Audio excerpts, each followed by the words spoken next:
All right, welcome back to the Safe Haven podcast. What's up, dude? Today our topic is DAOs. That's an ugly topic. That's one that many people It was have been such hurt. a beautiful topic, too. It was, yes. It was. It's the most of the things in NFT kind of representing the space is a lot of kind of empty promises, and nothing embodies the empty promises of the crypto space more than DAOs, because they promise everything. They promise the most, and they rarely come through. Yeah. I feel like that's with everything, though. Like, in the NFT space, like even last year, kind of like what's happening now with the NFT space, it's like whatever, there's a trend, there's 5 people making like just slightly different derivatives, and people actually minting them out and buying them, getting it trending. Like, but it's just not, a lot of them are not very long term. Only a few come out where it's worth holding long term. Like Bored Ape Yacht Club or Azuki is number 2 now, which is kind of unexpected. I thought that Mutant Apes will kind of catch up to Bored Apes before. Oh, right. And then Azuki just went, you never know for sure. And then all these 8, anime derivatives.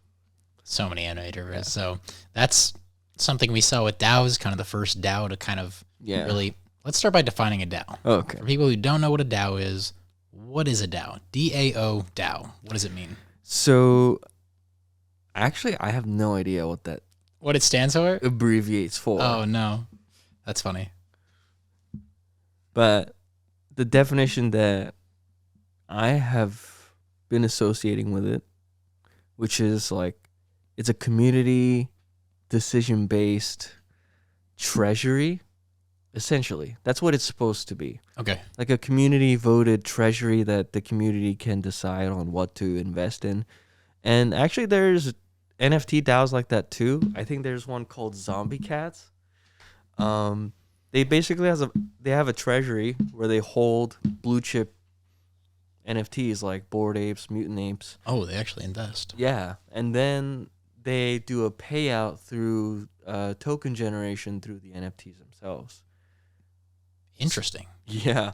And they have a liquidity pool. So it's like if the community decides to sell something or, that payout is done through the liquidity pool to the holders who have the NFT and have staked it.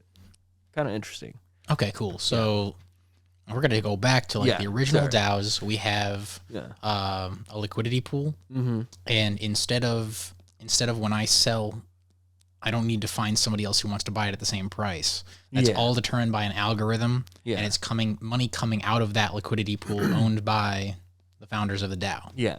And they pay out and they receive the money when you buy in. They receive it and they calculate what it's worth. It's still based on supply and demand, but you're not waiting on somebody to sell. Exactly. Price goes up and down based on an algorithm and taking money in and putting money in and taking money out of a liquidity pool. Yeah. Now, go ahead. Where it gets crazy, and the thing that DAOs are known for more than anything else is the absolute most ludicrous APYs. You can, by staking these coins in this liquidity pool, I mean, I've seen numbers as high as 80 million. Such a good bait. What? Like in a year, and it changes. The number constantly changes. It's not a locked APY like we might be associated with in like old school finance. Oh, I'm gonna lock my APY, for 4 years and then get something out of it. Mm-hmm. The number's constantly changing. It's just for today's rebase, this is what you're looking at. Is if it continues what we have today, this is what you're gonna get. Where do they get the money? Okay, so we're kind of specifically, I think, talking about Olympus DAO forks. Right? We want to go to the beginning. Is that the beginning? As far as you know? Okay, cool. Yeah. That's the beginning as far as I know. That's the whole thing with the aspect of staking and bonding. It's all from this Olympus DAO. And I think it started from the AVAX network. And the basic idea for a DAO, and in which like they try to make an algorithm for, is that essentially they want to create a new currency, right? In this case, they're calling it ohms, Okay. for Olympus DAO. So kind of like going against what fiat currency is, which is kind of backed by nothing at this point, right? Right. And most of the world's currency is fiat. They wanted to create a currency that is actually backed by a yield-bearing asset, an asset that can actually grow in terms of its worth. And the holders of these coins basically reap the benefits of that, right? But the interesting way that the Olympus DAO, and this is where it becomes very attractive for crypto holders, is, and this is where the whole APY comes from. So it's basically for you buying my coin, right? And also you letting me, stake it, we're just going to accumulate more coins for you. Not necessarily in the amount of dollars, but in the amount of this coin that you bought. In this case, it's ohms. Mm-hmm. And so in the beginning, the APYs are ridiculous because there's little supply of the coin. And essentially, in the beginning, you need more coins because you have a lot. And also, they always back it with one stable coin, right? Okay, so they're trying to get away from fiat currency, but they're also backing it with fiat currency. Yeah, so they're backing it with fiat currency, plus the premium of the yield-bearing assets that the DAO invested, as a collective. I think Ohm is mostly backed by stable coins. I think Ethereum, which is great, And when they started, they would have like hundreds of thousands of APYs. And I just checked Olympus DAO's index, which is at 120, which means that from the very beginning, which is last year, March, around there, if you had one coin, that would have turned into 120 coins. That's so crazy. Yeah. That's insane.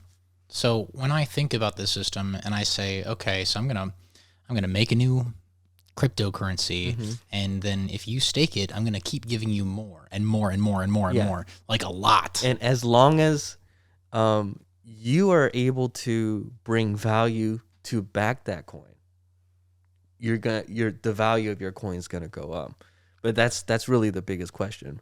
How does Olympus go about bringing more value to their coin? So there is a system of bonding where if there's people who don't want to really put a lot of money into it and wait a long time to make their investment, to make their returns, there's a bonding system where you're only basically staking it for 5 days, right?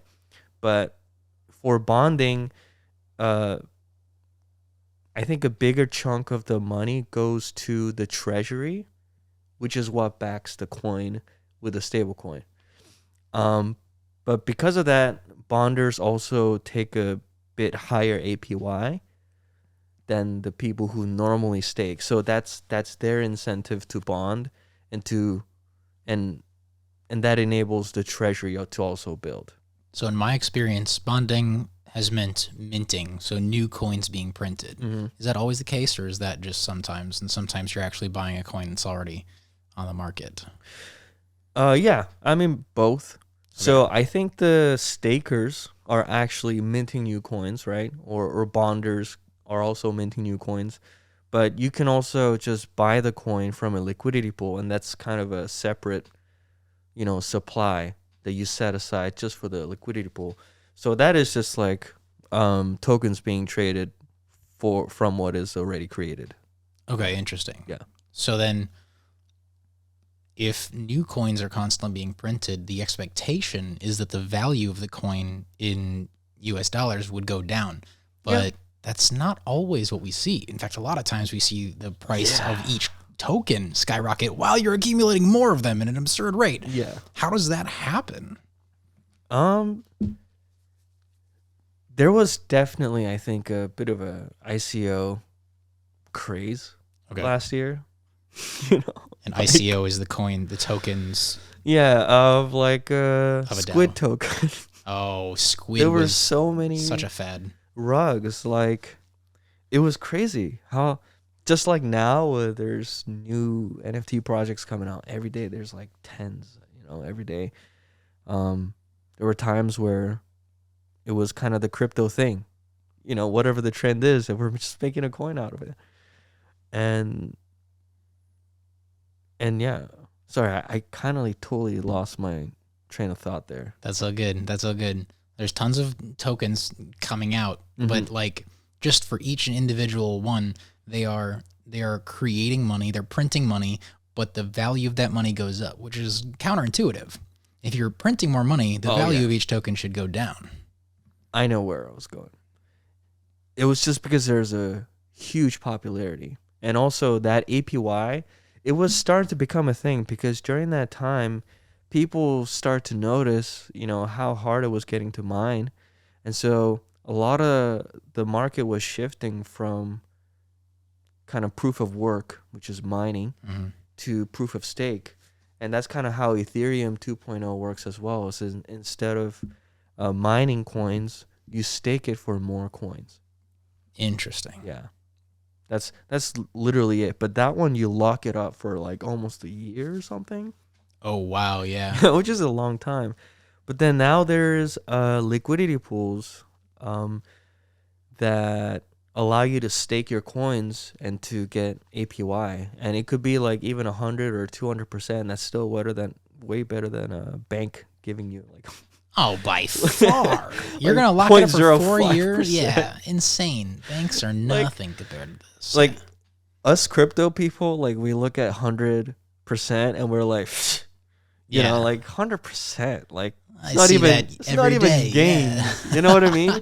Yeah. Like, we're like, it's got to be bare minimum, like 2,000%, something like that. But, I mean, that's how it is. Like, even Looks Rare came out with their coin, and that had like a 2,000... APY. Oh, wow. Okay. Yeah. That's really cool. That's why Posty really liked that one. Oh, yeah. Got it. Yeah. So, yeah, these things are coming out, crazy APYs, and that's driven by how much interest is coming in faster than they can print the money. Basically. And so the premium of each coin is just skyrocketing. So, like, we just did the calculation. It's like if you had 200 coins, which is you investing about $2,000, each coin being $10 at mint at the ICO at the very beginning of this. Today you would have 120 coins for per coin, and I think right now it's worth like 400,000, something like that. So you'd have a lot more than your original 100 or 200 coins. Yeah. And how long ago was that? Was the it was last year, March. Goodness gracious. A little more than a year, and you've gone from 2,000 to 420. And this is also, pointing out the fact that it's at one of the lowest points I've seen, which is that each coin is at $18. But in November, it was at $500. So let's say if you sold then, you're probably a millionaire. That's just insane. I mean, it is.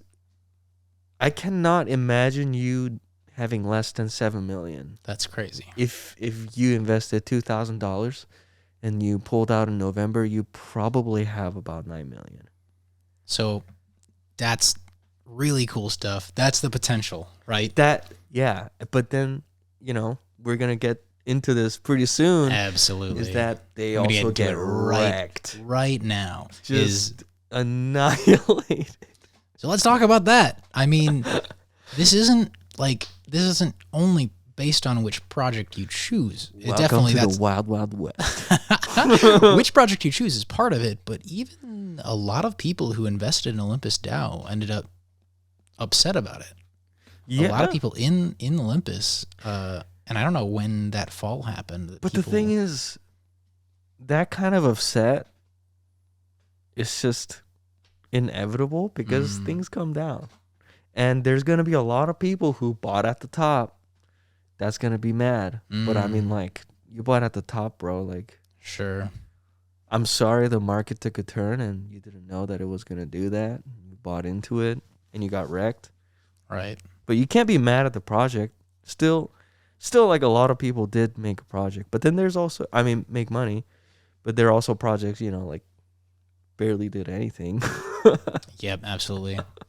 So let's talk about Time Wonderland. Time Wonderland. Oh, man. It's crazy. It's a wild ride. And I remember you originally telling me about Time Wonderland and this whole DAO concept, and I was the same question as right now. Like, where does all that money come from? How does it? It's crazy to me.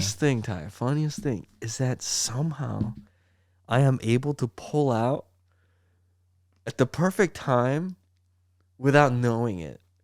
I got so lucky with DAOs, dude. Like, And I hate you for it. Telling you. I hate you for it. I'm just like, absolutely incredible. I'm like itchy. It's just like, I gotta fucking sell it. So I sell and then I'm good. But yeah. When did you get into Time? What price? I think I got in about like late September or October. What was the price? Do you remember? At that time, I think it was about 3,000.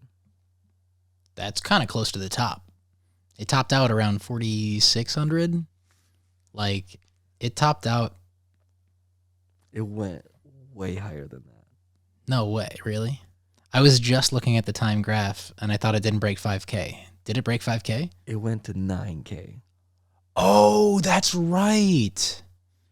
Oh, yeah. When you told me it was around 4,000, it went up to 9K, and then it immediately tanked. Yeah. All the way down, and now it's sitting at 130. Yeah. And then I just pulled out then, and I was like, what the hell happened? What did you pull out? Huh? What number did you pull out at? I think I pulled out at 8,000. That's so nuts. That's so crazy. You're so lucky, dude. 8,000. And then it went up from there and then tanked, or were you on the way down? Literally, it stayed at 8,000 for a little bit. You know, I was like, yeah. I mean, I'm good, you know? And ETH, I mean, that's when the Bitcoin, I think, first, it was at like in the 60,000 and it went down to 30,000. Yeah. Right? And that was like literally sometime November. I pulled out most of it in November 8th. Again, like, I felt something was going to happen, but I didn't think that was going to happen. And like I think it was the week later, it went literally dropped from like 60,000 to 30,000 and then back to like 45,000. Right. And I'm just like, what is going on here? It was a scary time for anybody in the crypto market. It was very scary. Yeah. Last November was insane. Yeah. So Time, actually, I don't think they started anywhere near $10. I think they started around 500. Really? Yeah. I mean, I was trying to look back at the beginning, and I was seeing a $510 at the very beginning. And then from there, it goes up to 9,000, which is great. But just like Olympus, it's backed by $1 a piece. That's the bottom. Yeah, it's like the premium is 9,000, and then it's backed by one stable coin. That's right. It's ridiculous premium. Like, I mean, obviously we can tell it's bloated as hell, and that was just ready to pop. But I just didn't think it's gonna pop in such style. Yep. Right. Yep. And the thing, so to talk about Time Wonderland on AVAX, that one started in about September, and it was so popular that it went up all the way up to like 9,000 in the span of like 2 It months? was fast. Yeah, and like Olympus DAO right now has like a treasury of 455 million, something like that. Time Wonderland, it went over $2 billion. Jeez. I think it hit $3 billion. That's insane. That's, freaking ridiculous, right? And a lot of the hype was around the man himself, Danielle Sestigelli. Yeah, you. Who had a great reputation at the Yeah. time. He had spent And honestly, time, he had I paid his loved him. dues in the crypto market space, Yeah. and people loved him for He's good such reason. a bro. Yeah. You know, he's such a bro. And he had a lot of different ICO projects he had already come out with. And reputations such as, like, I think one of them got hacked or something, and a lot of holders. Yeah. It was like 20 mil worth of coins that was stolen from holders. And he financed himself to pay those holders back. So he had a reputation as a man of the people, you know, and he just looked out for people. But then, as you know, recently, or I don't know, I feel like it's been a little bit already. It's been a minute. But he was related on his team. It's been 2 months. 2 months ago, it was discovered that he had somebody, I think, in charge of his treasury that was like a known scammer. Oh my God.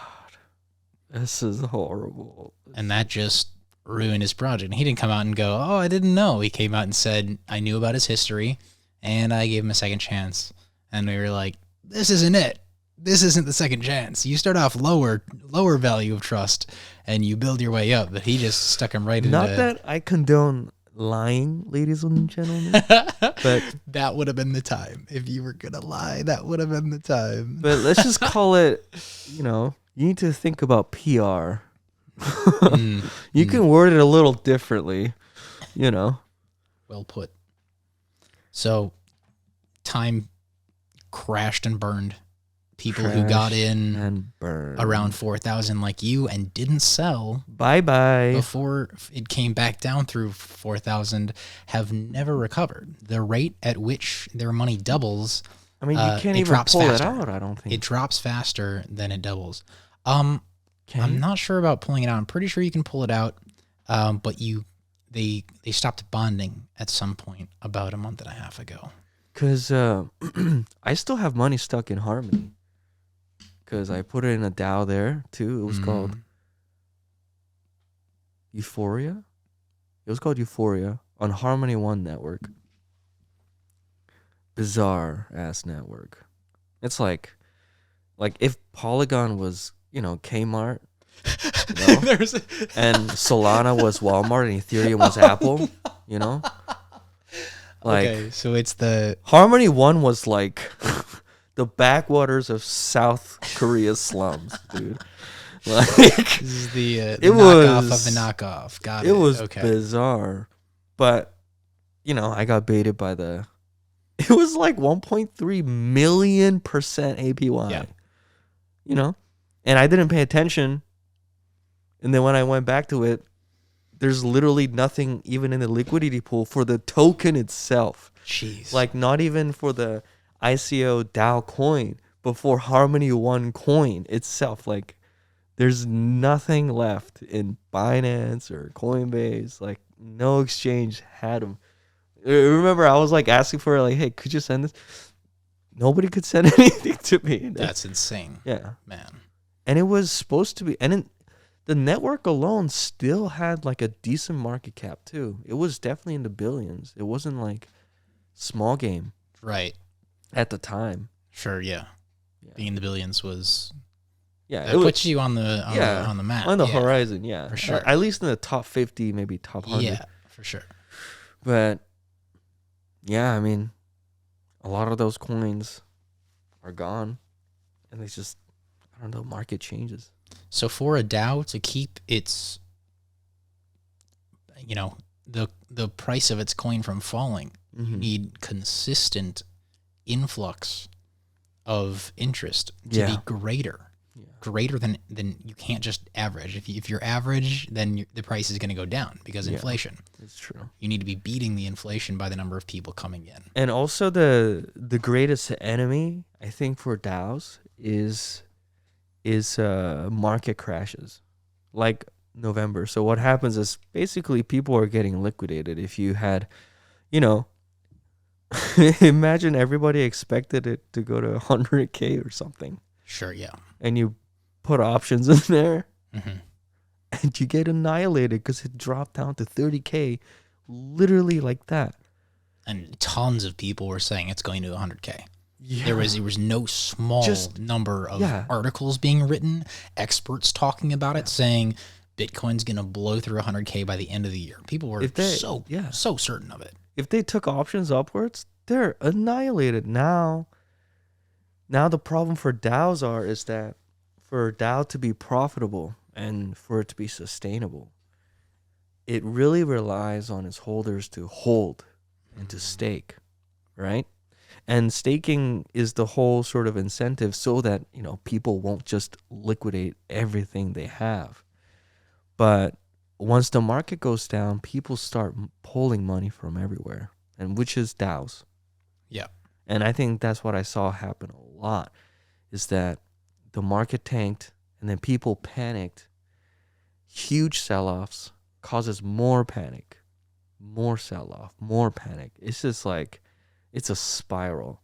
And for DAOs, it's worse, as hard as it goes up, as hard as it comes down. I feel like the opposite kind of there's a coin, right? And one side is interest and the other side is fear. Exactly. And interest can make it really drive the price up and up and up, and fear can drive it down just as quickly. Speculation is so strong with DAOs because of the massive APY, and like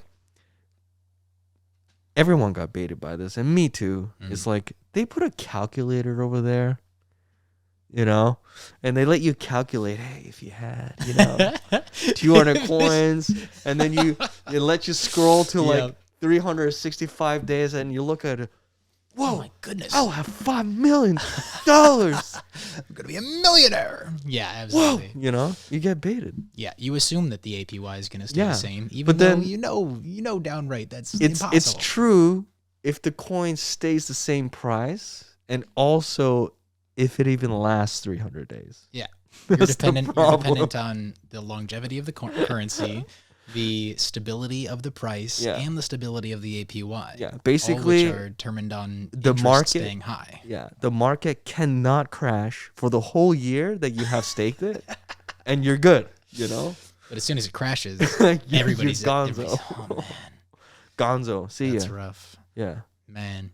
And so, I mean, going forward, this is something that, does it need to be based on interest? Is there any way that you can find something else other than interest? Is Olympus still based in interest? Is the interest just staying high, and that's what's keeping it at that, 900% APY? Is consistent influx of interest happening with Olympus right now? That's hard for me to believe. Like, is there still a lot of interest, or is that what you're asking? Well, it needs to be gaining interest for the APY to stay high. So that's crazy. For the APY. So I feel like the APY is sort of calculated with the price of the coin and like the amount that it's backed by.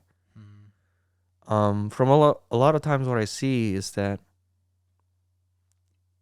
when the price is low, APY is higher. And when the APY is very high, the price is very high. Yep. Yeah, the APY is lower. So it kind of like balances out, I guess. So if the price of the coin goes down, you make it more in coins, Yeah. But if the price of the coin goes up, you can. So a low price could be a good thing because, like, I'm just going to accumulate a ton You're just of this sitting crypto. on it. Yeah. And then when the price goes up, I'm going to be richer Just than I sell it. would have been. Yeah. Crazy. Yeah. So is there a way to move the system, the profit, the APY, the basis for it away from people continuing to be interested in the system and moving it towards some other form of investment? I feel like for DAOs,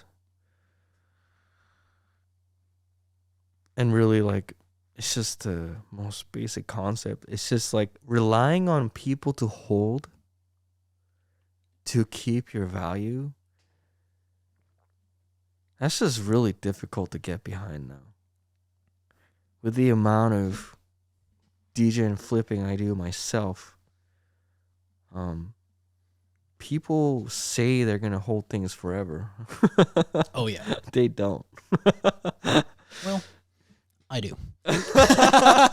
Diamond hands. And that's why I've lost so much money. Man. I mean, same. I mean, everybody learns. Everybody has to lose money in order to learn. It's true. What's valuable and what's not, and when something becomes valuable and when it ceases to be valuable. That's everything is timing. Timing is just everything. But I really feel like the best solution for DAOs to hold their value is for themselves to find a way to actually, get a yield-bearing asset. Like a DAO could invest in another DAO. Oh, that sounds awful. That sounds so circular. A DAO and a DAO and a DAO and a DAO. They were fucking do it. There's a DAO I was a part of that was suggesting that. We're going to revive all the old DAOs. We're like, hey, we're gonna just DAO off of each other. Right? They're just daisy chained together, just in a circle. That's awful. Hell yeah. What there are other yield bearing assets in the crypto world. Nodes. What's a node? And honestly, dude, I should get more into nodes. I don't know why I haven't. Okay. But all I know is that at its peak when it was doing well, strong block node. A lot of people are familiar with that one. I think it's one of the biggest ones. I've heard of it for sure. Yeah. No clue. Basically, if you have one node, it makes you 10% of that node every day. That's really all it is. 10% of what? So if you have one node, like as a token, you get 0.1 node every day. Oh, 10% of the value of the node. Yeah. That's crazy. Yeah. What? But it's very expensive to get in. I don't care.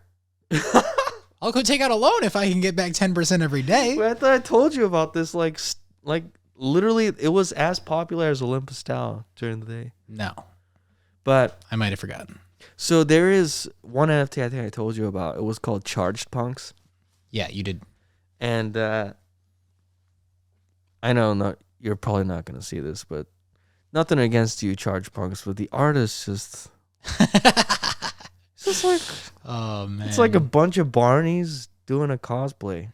I mean, you can be into that. It sounds like my kind of thing. I mean, Barney as in from like How I Met Your Mother. Oh, never mind. I take it back. I thought we were getting to dinosaurs here. I was like, hey, that doesn't sound bad at all. Neil Patrick Harris. Oh, no. Okay. But yeah. But their idea was that with the mint money they get, they buy strong block nodes. And these NFTs create you 10 charges a day, which is an ERC20 token. And what they're going to do is that with the strong block they buy with the mint money, so if they were aiming for 100 strong block nodes, and at the time each one was like $500. Okay. So 100 strong block nodes, so that's like 50 grand. Okay. And they're getting 5,000 a day. Yeah, getting 5,000 a day, and they're going to take that 5,000, buy back the charge tokens and burn it. So leaving deflationary value. Basically, they're just adding 5K to the charge system every day. Oh, okay, I understand. So they have a crypto. Yeah. So the ICO money is what they spent on the nodes, or the node? Yeah, no, the mint money is what they spent on the nodes. Mint from an NFT or mint from the NFT. Oh, okay. Yeah, and the NFTs create the ICO. Okay. Yeah. Interesting. So you stake the ICO, you get 10 charges a day, and the 10 charges are backed by the value of the nodes, which that's making money every day, and that's just adding value to the charge that you create every day. So that idea was amazing. And then I try to mint it, and then you see the art, man, and just like like I'm okay with not making money than have that in my wallet. No. Well, at the time, I didn't know I man. can hide stuff. Okay. Oh, okay. Yeah. But still. Jeez. You're very good at hiding stuff now. You've become excessively proficient at hiding. Oh, man. You're embarrassing on OpenSea. I mean, if I don't hide it, I can't see anything that. Yeah, there's So just too much. It's just much. overwhelming when you have as many. I clocked over NFTs. 1,000 today. Yeah, gross. Gross. Yeah. All right. Here's an idea that we've toyed with before is what if you were to take the money from a mint and invest it in like an NFT Worlds or some other metaverse and then develop that land. And then that's what they're whatever already you're doing. making, That's do like, that. I mean, I feel like that's kind of like 99% of roadmaps. Intriguing. Yeah. But then it doesn't really. So the value that it really provides is that it just gives like a space for the community to get together. But also, like, let's say, there's a popular PFP project and they buy land and they create a game that is very popular, right? And in that, game, you are trading back and forth your NFT token. I mean, that could be very profitable for holders because they're making tokens. It's worth. They're making it for free, stuff like that. So like when you have NFT Worlds land, Mm-hmm. that's something that you profit off of, yeah. Yeah, for sure. For sure. I'm not exactly sure how to go about with this whole currency ecosystem, because so 10,000 worlds on Minecraft engine, world token is their official token that is traded in this world. What if Microsoft just shuts down Minecraft? Is NFT Worlds just gone? To be honest with you, this is my idea. I mean, not my idea. My thought. And it's also from the founder of White Sands. And what he says makes a lot of sense. And I didn't think about it before, but he has apparently sold a company to Microsoft before. So he already knows kind of what big corporations are looking for. And he's creating his own, luxury beach metaverse on NFT Worlds. And he knows Minecraft, and he knows Microsoft. But what he said was, what was interesting is that I never thought of it that way. Is that Microsoft likes doing expansion through acquisition. Interesting. And so what Microsoft is looking for is like, if there is someone else that can create or do something, with their product better, then that's great. Just buy them and then bring them in and then move forward that way, right? Instead of like, I guess there's some advantages in that. And so, like White Sands, they have 5 architects, they have 50 plus devs. And essentially that's what I think what he's trying to do. He's trying to get Microsoft involved in the metaverse. And they're poised to. There's nothing stopping them. It's at their doorstep, Microsoft. They didn't have to go looking for it or figuring it out. It just came to them. I mean, literally, yeah. It's just going to be like, hey, knock, knock. There's a really popular metaverse. Anybody can join. It's anybody that bought a game from you can join. We built it. It's just, you can join it. You don't need to know anything about a MetaMask. Like, you don't need to know about blockchain. You can join the game like a regular Minecraft server. And, like, without even knowing that you're playing in the metaverse, you're playing in the metaverse. I mean, Microsoft's going to be just elated. Happy. Yeah. In my opinion. Huge benefit for them. Yeah. I mean, I think. But then, I don't know. Like, you never know. Yeah. It's always like. It's for me, that seems, like a likely situation depending on, like, just seeing how they have done things in the past, which is really acquisition. I mean, when I think of this kind of acquisition, Mm-hmm. I think of Twitter buying Vine.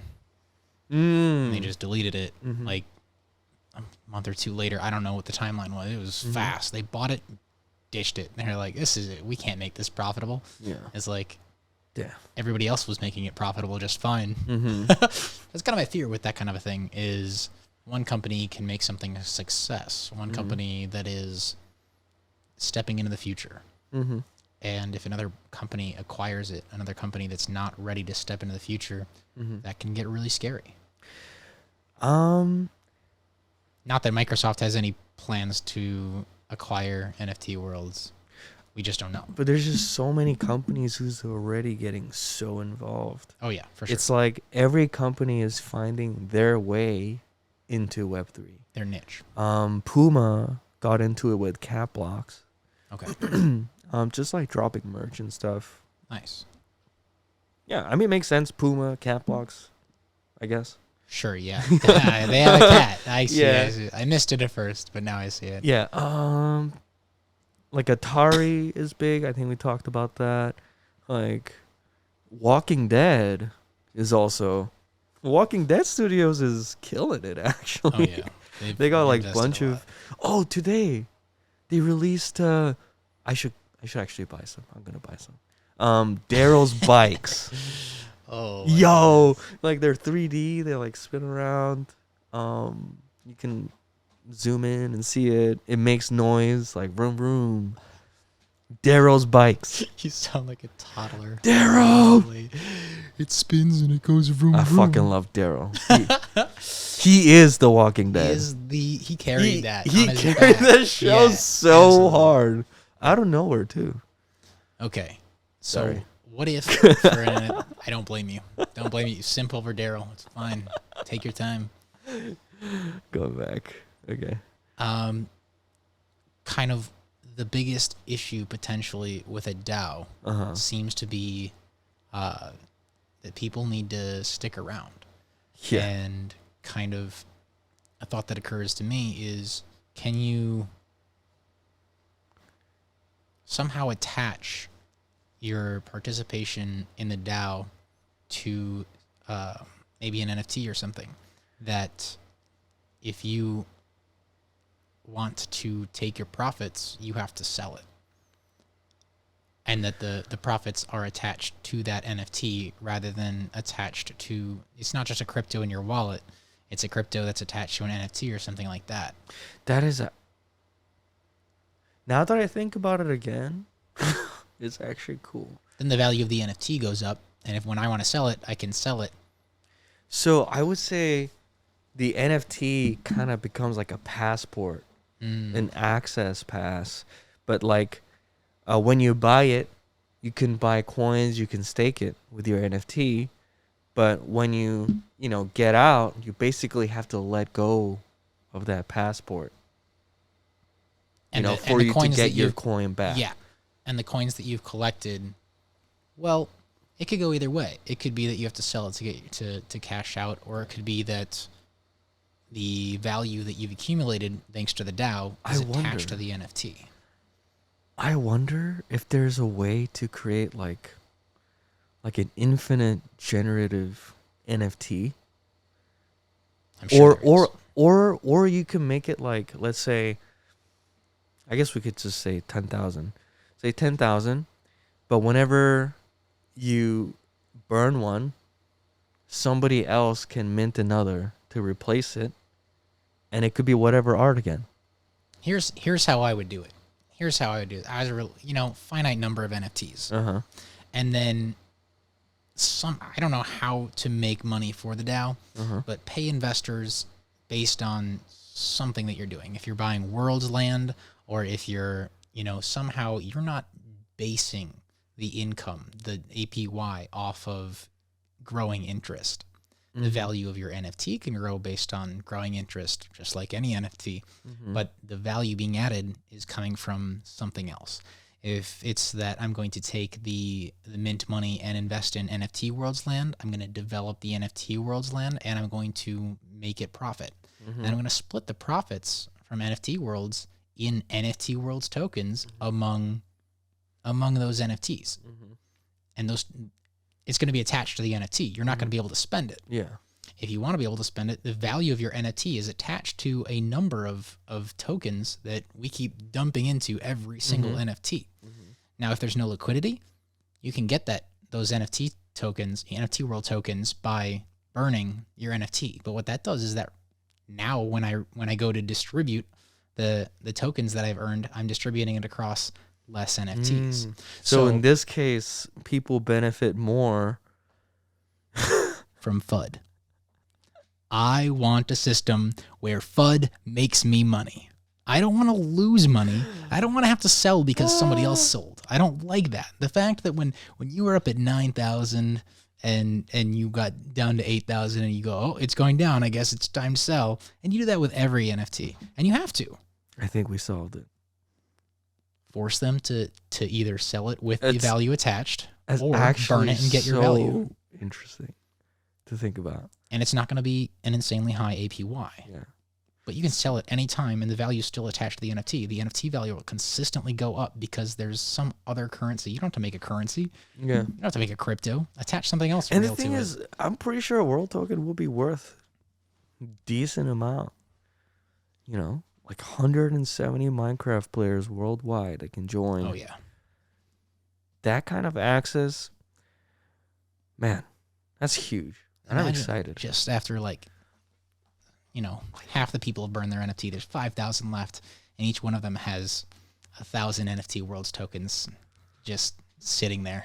The value's attached to those tokens. And the more people that burn, you're out there trying to fool each other into burning it. the control. Hey, I'm gonna burn 5 today. How do I stake it? It's like when you ask something in a game, it's like Alt F4, and then you're like, But they can't be too mad. They're sitting there with a bunch of NFT Worlds tokens, you know, even after they burn it. Yeah. Even after a scam, you're gonna be fine. Yeah, I feel like somebody should really try that. We should try that. We could. We got the art. We got the idea. We have access to NFT Worlds. We could do it. We could pull it off. We could. Well, we're going to end it there for today. This has been crazy. That was fun. It was fun. I did not think I would have this much fun talking about DAOs. Especially because I just got... the most boring topic. It's true. I just got ripped a new one by a DAO. And it took me 2 days to get over it, to be ready for this conversation. And honestly, like, for real, what he said he got ripped on is not even close to saying it was bad in the crypto world. No. It's like people lose their life savings in the crypto world. Yeah, I lost $800. It's not a big deal. So, yep. Yeah. Well, we will see everyone next time. Thanks for stopping by. Appreciate it.